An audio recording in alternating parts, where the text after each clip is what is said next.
President Donald Trump's World Cup intervention is now facing an entirely new wave of backlash, this time from American fans themselves. Just hours after Team USA crashed out of the FIFA World Cup with a crushing 4-1 defeat to Belgium, social media erupted, with many blaming the president for dragging politics into the tournament. According to critics, the controversy surrounding Trump's intervention completely changed the mood around the U.S. team heading into its biggest match. The criticism comes after Trump personally pushed FIFA president Gianni Infantino to review Fuller and Balogun's red card from the previous match. FIFA later overturned the striker's automatic one-game suspension, allowing him to play against Belgium on Monday. The decision sparked outrage across the football world, with Belgium filing a last-minute appeal, and even UEFA reportedly suggested FIFA had crossed a line. But after the defeat, the reaction online only intensified. Golf Digest contributor Shane Ryan posted, quote, "The team had a boatload of good vibes behind them, but in the last 48 hours, those disappeared and were replaced by a story of political corruption." He added that American fans, both serious and casual, should be furious because the interference robbed the team of what made it so much fun. Other fans repeated the phrase, quote, "Everything Trump touches dies." Vox editorial director Ested Herndon wrote, quote, "Not glad we're out, but I'm glad the Balogun situation wasn't rewarded, embarrassed the team and the country." The popular Skip Bayless account suggested Team USA might have actually been better off entering the match as the hopeless underdog without Balogun. Author Zito Madu argued the squad had been building a fresh, diverse identity, but, quote, "As soon as the vibes were good, they got Trump involved. Now, that's on them forever." Soccer writer Ben Wright also weighed in, writing, quote, "It was amazing how quickly the good vibes around the team evaporated in less than 24 hours, calling it an embarrassing ending for one of the biggest moments in American soccer." Others broadened their criticism to the U.S. government itself, with one viral post joking that America hadn't looked this embarrassed on the world stage in years. President Trump's estranged niece, Mary Trump, also joined in, writing that if Team USA had advanced, there would have been an asterisk next to the victory because of Donald's interference. She added that he casts a shadow over everything, can only win if he cheats, and thinks that applies to everybody else, before signing off with one final word, quote, "Sad."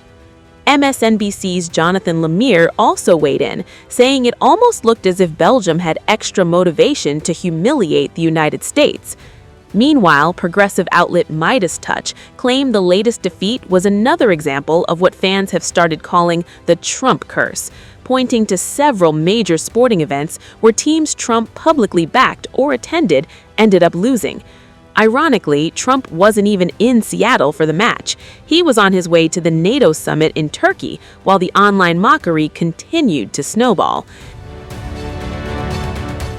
And just hours before Belgium's victory, Trump was back at the White House defending his intervention. It's a big thing. Yeah, please.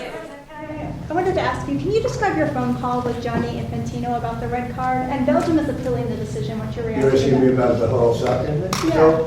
So I saw the play, and I'm a person that loves sports and was a good athlete, and I understand sports really well, really well. And that wasn't a foul. That wasn't even an infraction. That was two guys running full speed that happened to crash into each other. You can't take your foot and properly place it on somebody else's foot when you're going, no, these were two great athletes that got tangled up, and this referee, who is a little bit suspect, if you check his past. I don't want to say that because I don't like to create controversy, but very suspect. If you'd like, I'll provide you with the past. He made a call that nobody could believe. You know, even people on the other side, they say, "Oh, we got lucky. Wow, it's very interesting." They say they don't show them in slow motion, and I never realized that. I never heard of that before. He didn't do anything wrong, and he's our best player or one of our best players, a very vital player. And he gave him a red card. I didn't know what that meant. I didn't think it meant much.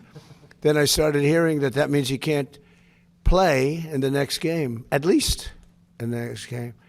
I said, boy, that's a big, if it happened to another player, it would have been unfair. But when they take your best player, or just about, they have some great players, and they say you can't play, that's very unfair. That's, it's one thing to penalize somebody for the game, but how do you penalize them for a game that hasn't been played yet? It's very unfair. You can't do that. So, yes, I asked for a review by FIFA. I spoke to a man who's highly respected, and by the way, whose level of respect has gone up tenfold. And he was good before this started, but he really pushed it in this country. I'm the one that got them to do it. It was not Biden. Biden was asleep. But Mr. President. But all I did, I asked for a review because I didn't think it was a foul. And again, I'm good at this stuff. I didn't think it was a foul. I thought it was two great athletes that crashed into each other and got entangled. That was not a guy punching somebody in the face or anything that would be different. And I think it's a terrible, if they wouldn't allow, a top player, maybe the best, maybe among the best players on the team to play, I think it would have had a big stain. And I related just that feel. I didn't tell him what to do. I can't tell him what to do, but and I don't believe he made the decision. I think it was a committee that made the decision, and they made the right decision because, number one, it wasn't a foul. And you want to see a game with your best players. You don't want to say, how would you feel if I took, we take Messi out? Look, he ran into somebody. Or we took Ronaldo. Ronaldo, you bunked into somebody. We're going to take you out of a game. He's great. Harry Kane, we're going to take you out of the game, Harry, because you happen to hit somebody a little bit harder than you can't do that. If you would have taken him out, I think it would have really stained this incredible champion. We got to have our best players, and Belgium's got a great team, by the way. We got to have our best players, and they have to have their best. And if we win or we lose, it's fair. Otherwise, let's say we lost him and we lose the game. It would be a terrible thing. So I think they made a really brilliant decision. I think the referee's call was horrible. Was it appropriate for you as president? Yeah, but Mr. was President, it are you going appropriate? to talk to the Belgian Prime Minister before the game? I didn't think of it, but I would. He's a good man. I will tell you this. The people in Belgium, if they win the game, they can be very proud. If they would win the game with a player missing, it would have been a different feeling. You can't do that.